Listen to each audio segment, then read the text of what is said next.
नमस्कार,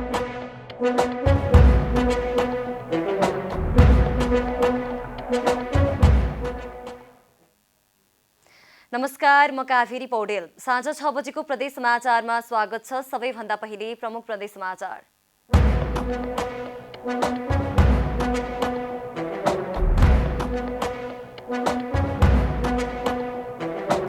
राष्ट्रपति विद्यादेवी भण्डारीद्वारा आगामी आर्थिक वर्षको नीति तथा कार्यक्रम प्रस्तुत। समुन्नत नेपालको आकांक्षालाई आत्मसात गर्ने लगायतका योजना। गत वैशाख 30 मा सम्पन्न स्थानीय तह निर्वाचनको नतिजा अन्तिम चरणमा। काठमाडौँ महानगरमा स्वतन्त्र उम्मेद्वार बालेन्द्र शाहको विजय सुनिश्चित। र सुदूरपश्चिम प्रदेश सरकारले कृषक समूहलाई कृषि औजार उपलब्ध गराएपछि किसान उत्साहित। कृषि उत्पादनमा वृद्धि भएको भनाई।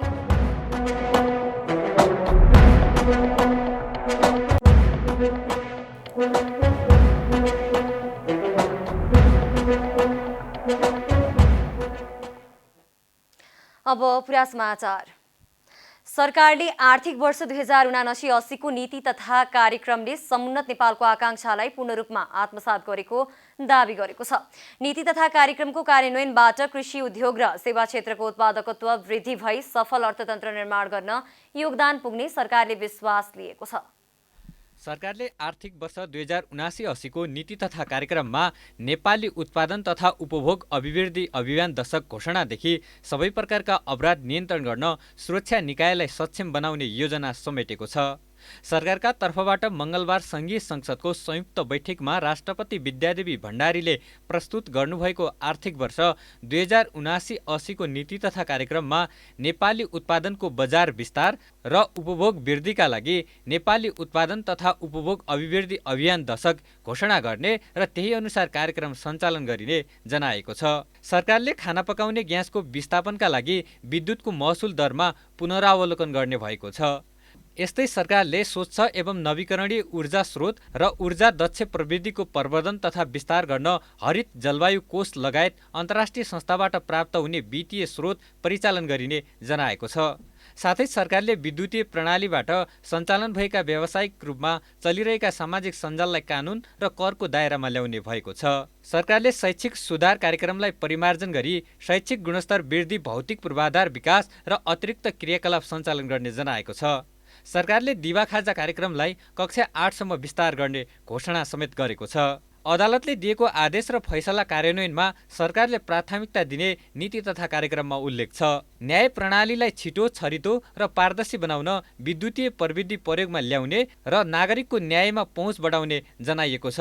सबै प्रकारका अपराध नियन्त्रण गर्न सुरक्षा निकायको क्षमता अभिवृद्धि गर्ने नीति लिएको छ। सशस्त्र प्रहरीका लागि आवश्यकता अनुसार आवास र बीओपी स्थापना गर्ने सरकारले जनाएको छ। आतंकवाद, विद्युतीय अपराध, लागू औषध लगायतका सबै प्रकारका अपराध नियन्त्रण गर्न सुरक्षा निकायलाई सक्षम बनाइने र अन्तर्राष्ट्रिय तथा अन्तर्देशीय अपराध नियन्त्रण र त्यस्ता अपराधमा हुने लगानीलाई निरुत्साहित गरिने नीति तथा कार्यक्रममा उल्लेख छ।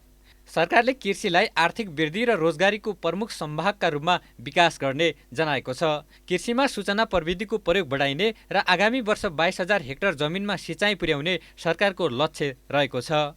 त्यस्तै लुम्बिनी, पशुपति र जनकपुरलाई धार्मिक पर्यटन केन्द्रका रूपमा विकास गरिने नीति तथा कार्यक्रममा उल्लेख छ। सरकारले 5 वर्षभित्र पूर्व पश्चिम राजमार्गलाई 4 लेनको बनाइने लक्ष्य राखेको छ। 2087 सालभित्र दिगो विकासको लक्ष्य प्राप्त गर्ने सरकारको नीति तथा कार्यक्रममा उल्लेख छ।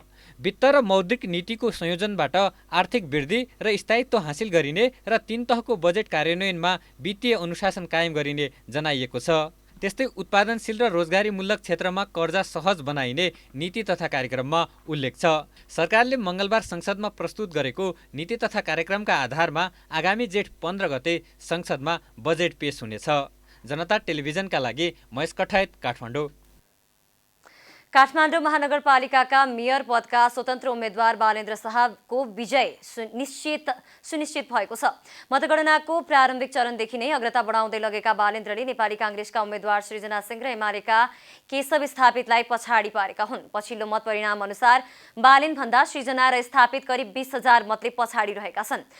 उपमेयरमा एमालेकी सुनिता डङ्गोले प्रतिस्पर्धी सत्ता गठबन्धनका उम्मेद्वार रामेश्वर श्रेष्ठसँग फराकिलो मतान्तर सहित विजय सुनिश्चित गर्नुभएको छ। काठमाडौँ महानगर बाहेक अन्य 5 महानगरको मत परिणाम यसअघि नै आइसकेको छ, जसमा ललितपुर महानगरपालिकाको मेयरमा काङ्ग्रेसका चिरीबाबु महर्जन र उपप्रमुखमा नेकपा एमालेकी मञ्जली साक्य विजयी हुनुभएको छ। पोखरा महानगरपालिकाको मेयरमा नेकपा एकीकृत समाजवादीका उम्मेद्वार धनराज आचार्य र उपमेयरमा नेकपा एमालेकी उम्मेद्वार मञ्जुदेवी गुरुङ विजयी हुनुभएको छ। चितवनको भरतपुर महानगरको मेयरमा सत्ता गठबन्धनबाट माओवादीका उम्मेद्वार रेणु दाहाल र उपमेयरमा पनि सत्तारूढ गठबन्धनबाट नेपाली काङ्ग्रेसका चित्रसेन अधिकारी विजयी। वीरगञ्ज महानगरपालिकाको मेयरमा जनता समाजवादी पार्टीका राजेश मानसिंह र उपमेयरमा नेपाली काङ्ग्रेसका इम्तियाज आलम निर्वाचित। विराटनगर महानगरपालिकाको प्रमुखमा गठबन्धनबाट नागेश कोइराला र उपप्रमुखमा नेकपा एमालेबाट शिल्पा कार्की विजयी हुनुभएको छ। प्रदेश समाचारमा अब छोटो विश्राम।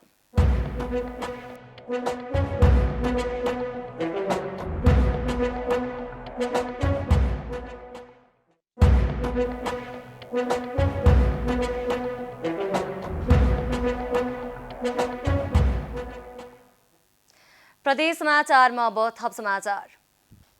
गुल्मीको चन्द्रकोट गाउँपालिकाका निवर्तमान अध्यक्ष दोर्ण खत्रीले नवनिर्वाचित गाउँपालिका अध्यक्षलाई शपथ गराउनु भएको छ। 2074 सालको निर्वाचनमा खत्री नेपाली काङ्ग्रेसको तर्फबाट 3340 मतसहित गाउँपालिका अध्यक्षमा निर्वाचित हुनुभएको थियो। उहाँका निकटतम प्रतिस्पर्धी एमालेका मिनलाल श्रेष्ठले 3062 र नेकपा माओवादी केन्द्रका युवराज केसीले 2238 मत प्राप्त गरेका छन्। श्रेष्ठ र केसीलाई अघिल्लो निर्वाचनमा खत्रीले पराजित गर्नुभएको थियो, तर अहिले गत वैशाख 30 को निर्वाचनमा माओवादी केन्द्रका केसी 5 दलीय गठबन्धनको तर्फबाट अध्यक्ष पदका उम्मेद्वार हुनुभएको छ। 5700 मतसहित उहाँ अध्यक्षमा निर्वाचित पनि हुनुभएको हो।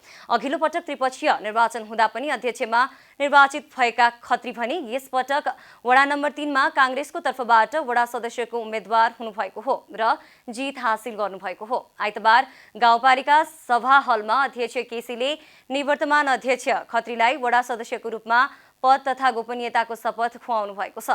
अर्थात् पहिले जसलाई निर्वाचनमा पराजित गर्नुभएको थियो अहिले उहाँबाट नै शपथ खानुभएको हो। सुदूरपश्चिम प्रदेश सरकारले कृषक समूहलाई कृषि औजार तथा बिउ बिजन उपलब्ध गराएपछि कञ्चनपुरको लालझाडी गाउँपालिकाका किसान उत्साहित भएका छन्। कृषि पेसामा निर्भर रहेका उनीहरू आधुनिक कृषि औजारको प्रयोग गर्दा उत्पादनमा वृद्धि भएको बताउँछन्। सुदूरपश्चिम प्रदेश कार्यालयले मुख्यमन्त्री नमुना कृषि गाउँ समन्वय समिति मार्फत लालझाडी गाउँपालिकाका 6 वटा कृषक समूहका किसानलाई पम्प सेट, सिँचाइ motor, power tiller, mini tiller, spray टङ्की, धानको बिउ लगायतका सामान वितरण गरेको थियो।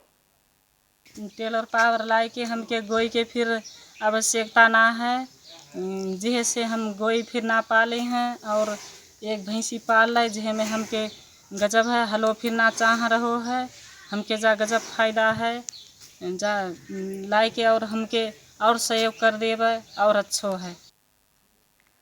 औजार कृषि कार्यका लागि एकदमै उपयोगी भएको कृषकहरूको भनाइ छ। यहाँका किसान कृषि पेसामा निर्भर छन्। परम्परागत कृषि औजार प्रयोग गरी खेतीपाती गर्दै आएका उनीहरू अहिले आधुनिक कृषि औजार पाउँदा दङ्ग परेका छन्। पहिला भन्दा सजिलो छ हजुर, त्यसको अब जोताइमा त्यो गोडाइमा अब हामीले अब भनौँ उसरी गोड्न लाए अब हामीलाई धेरै टाइम लाग्ने थियो, अब त्यसले अलि हामीलाई छिटै हुने भने राम्रै छ। भौगोलिक रूपमा विकट रहेको लालझाडी गाउँपालिकामा 95% थारू समुदायको बसोबास रहेको छ। यहाँका स्थानीयहरू पहिला 17 देखि 1800 रुपैयाँ ट्र्याक्टरवालालाई भाडा तिर्नु पर्थ्यो भने अहिले पावर टिलरले कुना काप्चामा समेत जोत्न सकिने हुनाले खेतीपाती गर्न निकै सहज हुनुका साथै उत्पादनमा समेत वृद्धि भएको कृषकहरूको भनाइ छ। अन्त्यमा प्रमुख प्रदेश समाचार।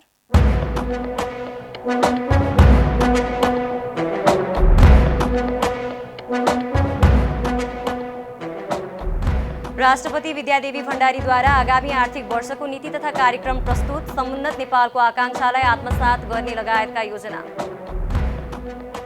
गत वैशाख 30मा सम्पन्न स्थानीय तह निर्वाचनको नतिजा अन्तिम चरणमा काठमाडौँ महानगरमा स्वतन्त्र उम्मेद्वार बालेन्द्र शाहको विजय सुनिश्चित। र सुदूरपश्चिम प्रदेश सरकारले कृषक समूहलाई कृषि औजार उपलब्ध गराएपछि किसान उत्साहित, कृषि उत्पादनमा वृद्धि भएको भनाई।